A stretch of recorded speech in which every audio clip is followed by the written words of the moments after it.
Yes bwana, kama inavyoonekana katika video yetu, hii ndio orodha ya wachezaji 8 wenye asisti nyingi katika ligi kuu ya NBC. Nafasi ya 8 Max Nzengeli wa Yanga mwenye asisti 6.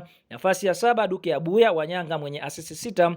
Nafasi ya 6 Zabona Mayombwa wa Pamba Jiji mwenye asisti 7. Nafasi ya 5 Clatous Chama Chama wa Simba mwenye asisti 7. Nafasi ya 4 Idi Selemani Nado wa Azam Football Club mwenye asisti 7. Nafasi ya 3 Alan Okello Starboy wa klabu ya soka Yanga mwenye asisti 7. Katika nafasi ya pili ni Faisal Salumu almaarufu kwa jina la Feitoto, mchezaji anayekipiga katika klabu ya soka ya Azam Football Club akiwa na asisti 8. Lakini mpishi anayeongoza kwa kupika mabao mengi ni Elim Panzu wa klabu ya soka ya Simba Sports Club akiwa ametengeneza nafasi 9 za magoli. Tuambie kwenye comment, je, ni mchezaji gani ambaye atamaliza kuwa na asisti nyingi?